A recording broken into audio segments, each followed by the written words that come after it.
True Crime South Africa is published in conjunction with Tiso Blackstar Group, publishers of Times Live, Business Live, Sowetan Live, and others. The opinions expressed in this podcast do not necessarily represent the views of Tiso Blackstar Group or its affiliates.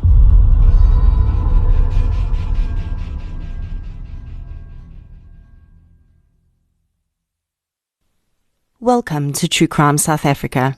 I'm your host, Nicole Engelbrecht, and you're listening to episode 12, The Unsolved Case of the River Strangler. This case represented many firsts for me in my True Crime South Africa journey. It was the first case where I'd been unable to find any news articles online regarding it. The case took place at a time in our history where we still read physical newspapers, so very little had been published online about it. This is a serial murder case, and frighteningly, it's an unsolved series. I'm telling you up front that no one has ever been apprehended for the murders we're about to discuss, because I want you to keep that in mind when I discuss the events. I want you to ask yourself if you heard anything or know anything. I want you to picture where you were when these events occurred, because at the end of this episode, I don't want you to just go away with a sense of sadness for the victims. I want you to go away and start a conversation about this case, and have that conversation with every person that you can. Not only do the memories of the victims stay alive when we talk about them, but just maybe, somewhere, the right person will be listening.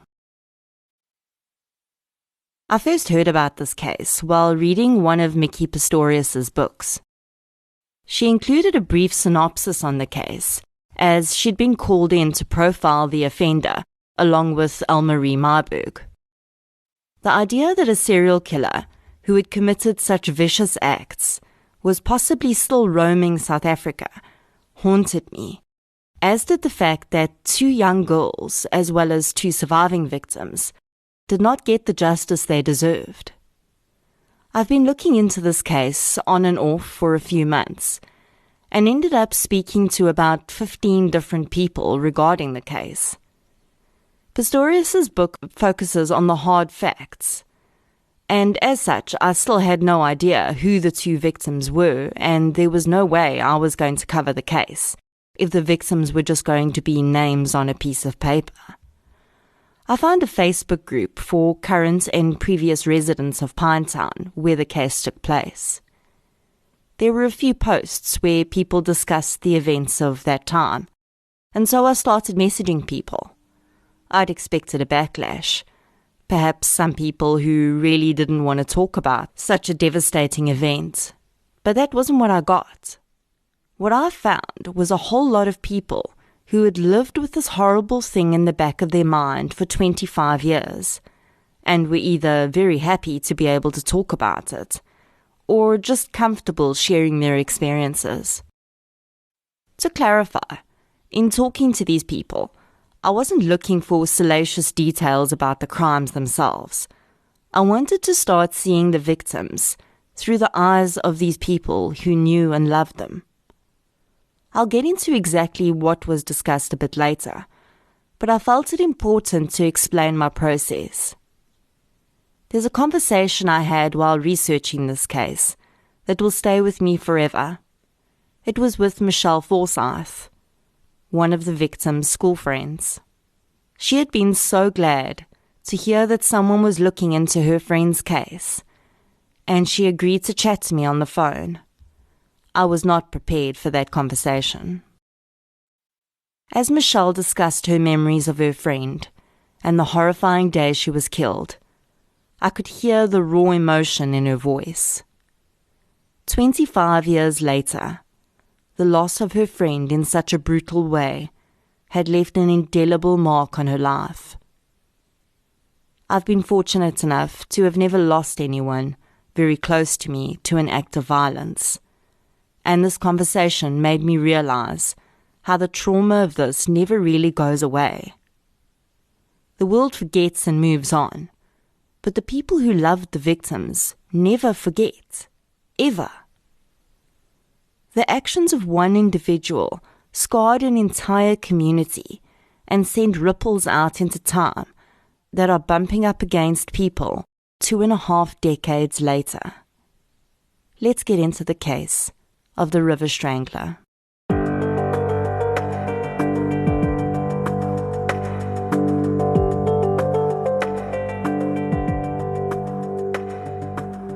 The following episode may contain sensitive material, including descriptions of violence, sexual assault, or graphic descriptions of injuries to victims. If you feel you may be triggered by such material, please consider this before accessing our content. To access trauma counseling or services, please see the helpline information on our show notes. On the 9th of August 1994, a young woman was walking down Pastel Road in Pinetown, KwaZulu-Natal. As she passed an area of shrubbery, a man emerged. He grabbed her and dragged her into the bushes. She kicked and screamed as the man attempted to rape her, and pedestrians, hearing her screams for help, came to her assistance. Her attacker released her and disappeared into the bushes. The incident was reported to police. The woman described her attacker as a black male with dreadlocks in his hair. She said the clothes he wore were in poor condition and dirty, as though he may be living on the street. The woman also mentioned that he smelled strongly of body odor. There was very little evidence to track a possible perpetrator in this attempted rape case. The description was circulated, and local cops kept their eyes open for homeless people or men lurking in the bush areas around Pinetown who matched the description. To our knowledge, no further incidents occurred in 1994. Local police would have likely put this down to an isolated incident, and as the new year dawned and 1995 crept up on Pinetown, the residents would wish it had been. The 12th of February 1995 was a lazy, humid Sunday in Pinetown. 13-year-old Kim Boddington lived with her mother in a block of flats. Her parents had recently divorced, and there are reports that Kim and her mom had just moved to Pinetown from Johannesburg. The first initial months after a divorce are never easy for children, and the combination of being in teen years makes it even more difficult. That Sunday afternoon, Kim and her mom had a disagreement, and Kim left the flat with a book to read, hoping to calm down in the shade of a tree next to the river which was behind their block of flats. When Kim had not returned by 5 o'clock that afternoon, her mother contacted her ex-husband, Kim's father. Lorraine Kevaney went to Kloof High in 1995, the same school that Kim attended. She had met Kim just 6 weeks before. She remembers Kim as being tall for their age group, with long, dark hair. Lorraine describes Kim as having a great sense of humor and being full of fun. There was also a gentleness about her, she says. They would sit together at break time, and she feels that they had a really nice friendship forming. On the Monday morning after Kim disappeared, a special announcement was made in assembly. The children were advised that Kim had not returned home the previous day, and if anyone had any information about her whereabouts, they should let a teacher know. Many assumed that Kim may have run away due to the disagreement she had with her mother. Her friends' houses were checked, and it soon became clear that Kim was not with any of them. Having been in the area for such a short period, Kim wouldn't have had access to very many resources. As the days ticked past, it became more unlikely that the young girl had left of her own accord. On the morning of the 15th of February 1995, Kim's father continued his search and started in the bush area behind the block of flats. In the river, floating just off the bank, he found the partially clothed body of his 13-year-old daughter.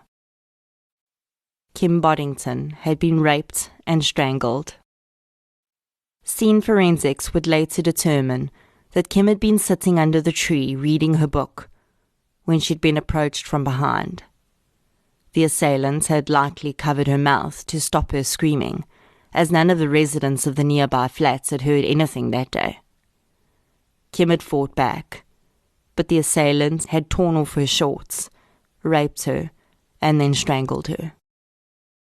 Her book, necklace, and high-tech shoes were missing. Kim's murder was announced to her schoolmates. Her body had been in the river for 3 days, and it was initially believed that she had been mutilated. Rumors of a muti murder abounded, but it was discovered during the autopsy that the damage to her body had been caused by aquatic life. I have no doubt that the area where Kim was eventually found had been searched before. I believe that her body was probably submerged at the time, and that is why searchers didn't find her. Sadly, when her father searched the area, that was probably around the time that decomposition had started to fill her body with gases, and the bloating of the gases created a buoyancy in the body and caused it to float to the surface. The period of time that it takes for this process to occur within the body is predominantly dependent on the temperature of the water. In warmer water, a submerged body will rise to the surface within a day or two. In colder water, it may take several weeks. Pinetown is far from a small town, but from the people I spoke to, it's as close-knit community as you would see in any small town.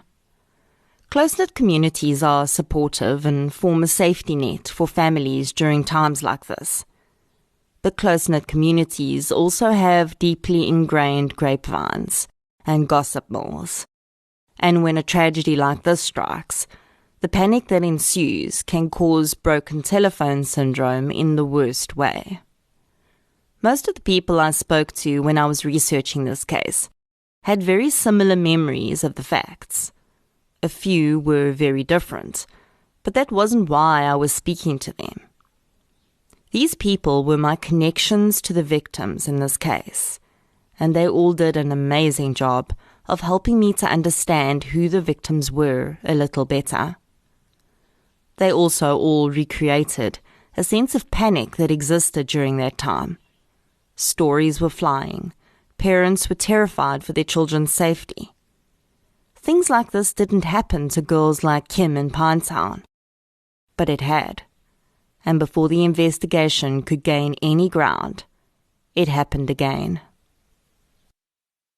On Friday, the 17th of March, 1995, at 7:10 in the morning, a young woman was walking to work in Pinetown. She noticed a man crossing over to her side of the road, and then he disappeared behind a wall. When she passed the wall, the man jumped out, grabbed her, and started to drag her down to the river. The woman had a stun gun on her and managed to send a shock into her assailant. This didn't deter him, though, and she had to drop the stun gun when he forced her face into the river, attempting to drown her. He then tried to rape her, but her screams for help were answered by a group of builders working on a nearby construction project, and her attacker fled and disappeared. The shaken woman was able to provide an excellent description of the man, as were the builders who became her rescuers. Her assailant was a black man with dreads. He was unkempt, appearing to be a vagrant, and he had a strong smell of body odor about him. The attack was reported to Pinetown Murder and Robbery Satellite Unit. The case was soon linked to the attempted rape from 1994, and the modus operandi of the suspect lurking near the river and surprising his victims, attempting to drag them to the water, closely resembled what had happened to Kim Boddington. Pinetown appeared to have a serial offender on their hands. He could not be technically classified as a serial killer at that time, but within a month, that would all change. On Monday, the 27th of March, 1995, 14-year-old Kate Wiley set off from her school, Pinetown Girls High, to walk home with a group of friends, as she did every day. The girls would walk together to a specific point and then split up and head in their different directions. Kate lived in Kierboom Street in Pinetown with her father, stepmother, and brother. I traced her steps on Google Maps from the four-way stop where she would have split from her group of friends to the bridge overpass where the unthinkable happened. There are varying accounts about what happened next, but I will give you the official account first and deal with the discrepancies thereafter. At 3:20 in the afternoon, a female motorist passing an embankment on Caversham Road, just after a bridge overpass, witnessed a young girl being pulled down the slope ground towards the bushy area at the bottom, through which the river ran. This was, of course, a time before cell phones were in everyone's possession. The female motorist was just a few hundred meters from her home, and she continued driving and allegedly called police from her home. Now this is where all the accounts get a bit jumbled, and it's difficult to say what is accurate and what is not. One account states that the female motorist drove to her house, called the police, and returned to the scene. But I also spoke to an ex-police officer who didn't personally work the case, but he was on duty in Pinetown on the day in question. He told me that when Kate didn't return home, her stepmother, who was a family friend of his, contacted him and asked if he could help look for her, which he did. But if the female motorist had called the police around 3:30, he probably would have put 2 and 2 together. What we do know for sure is that by the time Kate Wiley was found, she was sadly no longer alive. Kate was found in the area in which she was attacked. She had been raped, and she had severe head injuries. Kate fought wildly against her attacker, and police would later tell the public to look for a man with scratches on his face. Kate's friend Michelle recalled the day with startling clarity. She was at home after school when her brother walked in. She said that she could tell from the look on his face that something was very wrong. He told her that something had happened to Kate. Michelle and her brother went to the scene. By the time they arrived, Kate's body was covered, and Michelle remembers that only her shoes were visible, and that was how she knew it was definitely Kate. She recalled that her friend had worn a very specific pair of blue shoes to school. She'd been bullied because she looked different to the other students. My conversation with Michelle and another friend of Kate's completely changed the way I see people that are impacted by a crime like this. We always think of the victim's family, and certainly they are usually the most severely traumatized by a loss like this. But the impact goes much further than that. Kate was murdered almost 25 years ago, and her school friends still relive that day like it happened yesterday. Even people who only barely knew Kim and Kate admitted to me that the trauma of experiencing these deaths in their community changed the way they parent their own children 2.5 decades later. Michelle's life was impacted even more deeply by Kate's passing due to a pact that she and her brother made on the day they witnessed her tiny body covered up at the scene of her murder. There were several reports that people had witnessed Kate being taken and not pulled over to help her. Michelle and her brother made a pact that day that if they ever saw anyone in trouble on the side of the road, they would not hesitate to help. Sadly, Michelle's brother would later lose his own life while keeping that promise. He pulled over to assist someone on the side of the road and was killed. Michelle says she continues to keep the pact she made with her brother on that day. Michelle still lives in the same area. She lives in the same streets as the church in which Kate would later be given a final farewell. She drives past the place where Kate died every day. She lives with the memory of her lost friend every single day of her life. And she also lives with the knowledge that there was never any justice for Kate, Kim, or the two surviving victims. This is another point at which the story takes a few diversions.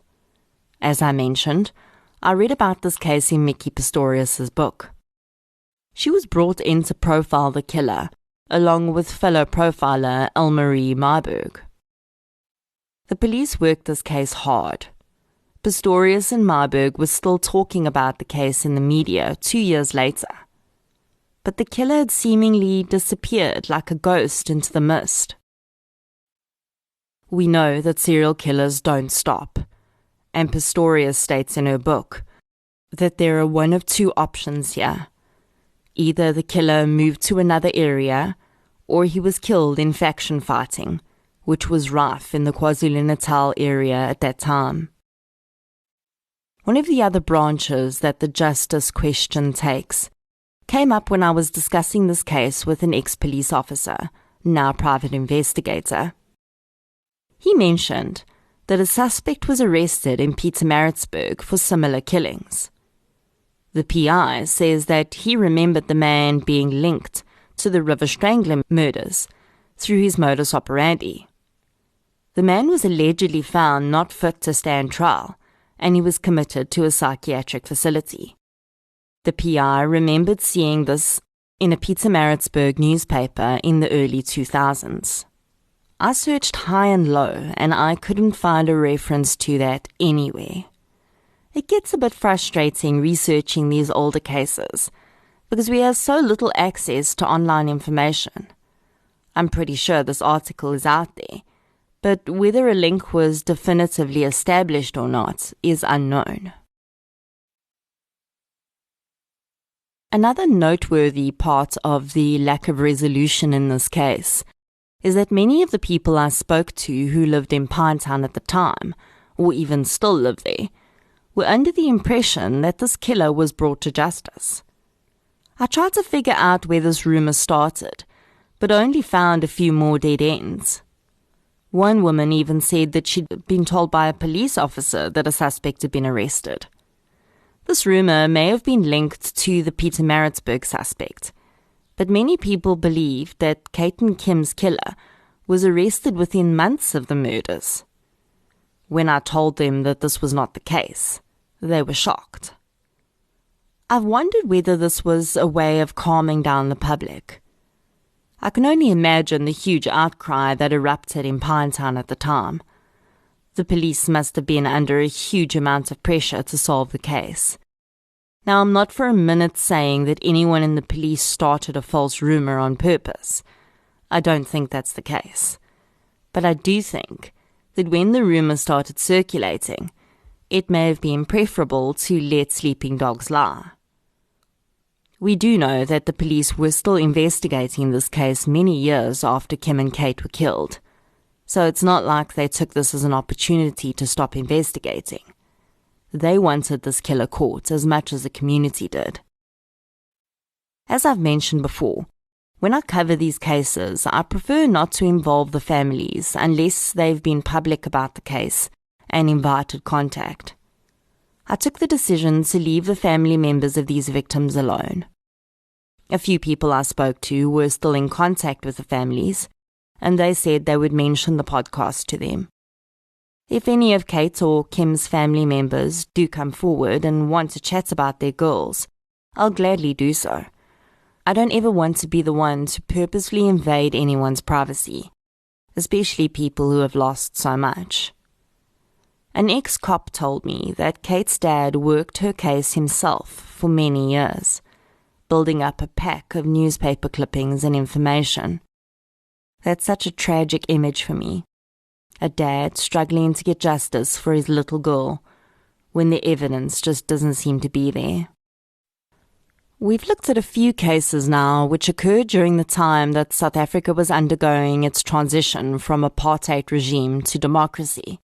And it seems fair to say that people who committed murders during this time had a far stronger hand to play than the police did to a certain extent.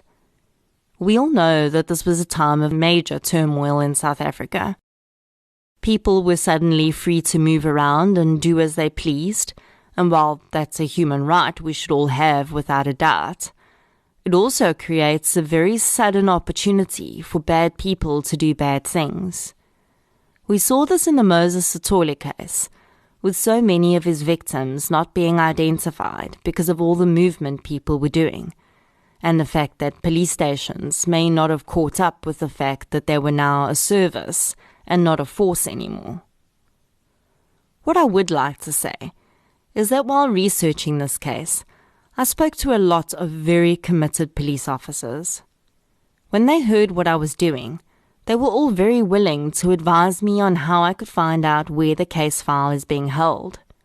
Many of them did searches themselves and were very diligent about coming back to me. Since Kim and Kate were murdered, there have been several changes in the structure of policing, both nationally and in Pinetown. The premises of the Pinetown police station moved at least once after the girls were murdered. The Serious and Violent Crimes Unit was formed, and cases of this nature were handed over to that unit, and then it was disbanded, and the cases went back to the local stations. So now, 24 years later, it becomes extremely difficult to figure out under whose jurisdiction the case now falls. On the positive side, many members of the police still remember this case. It certainly hasn't been forgotten. The good news is that information is shared between the various provincial arms of South Africa's investigative psychology unit. So if a modus operandi similar to the River Strangler were to be found elsewhere in the country, there's a very good chance it would be picked up on. One thing that I'd like to mention here is that due to South Africa having such a high occurrence of serial killers, we also have one of the most highly developed investigative psychology units in the world. In fact, it's not uncommon for profilers and forensic psychologists from other countries to come to South Africa for training. An unsolved serial killer case is highly unusual in South Africa, and international statistics show that from the point that a series of murders is identified, police forces in other countries can take from 2 months to a year to apprehend a suspect, while in South Africa, that period is closer to 6 weeks. I know that's an odd thing to be proud of, but since we can't really control how many serial killers we have, short of a total overhaul of our country's socio-economic circumstances, I think that we can be proud and relieved that we do have such an advanced grasp on the science of investigative psychology.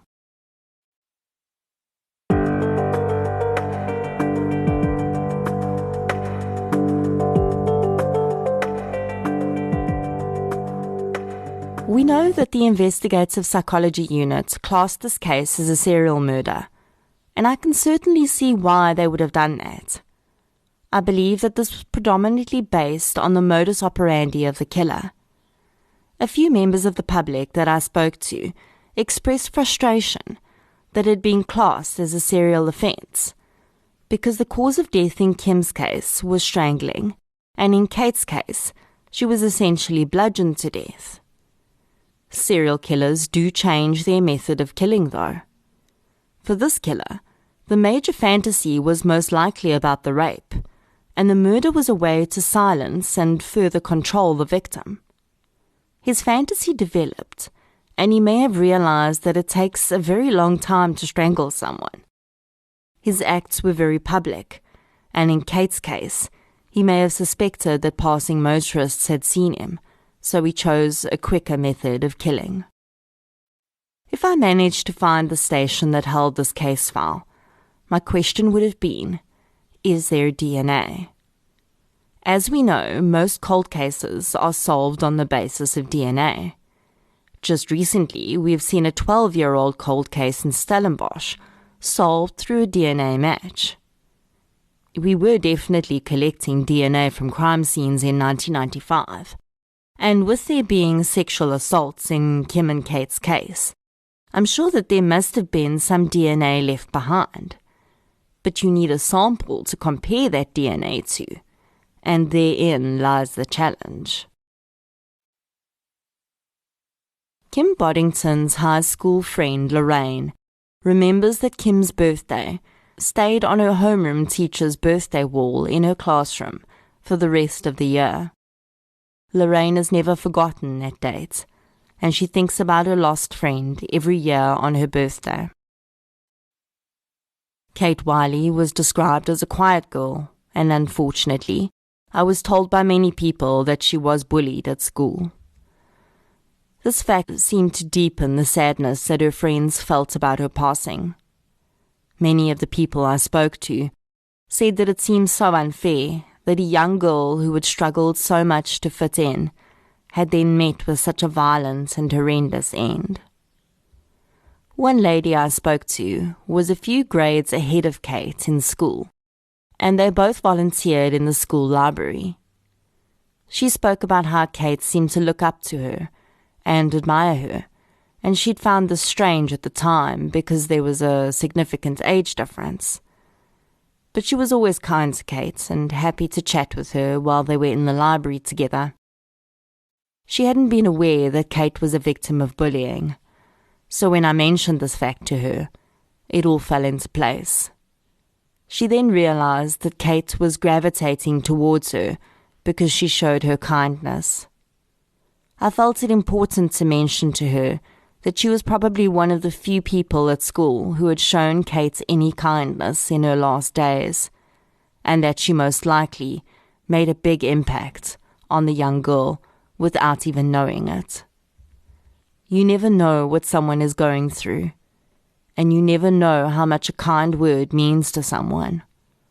You also never know what that person's future holds, and your kindness may just be some of the loss they experience.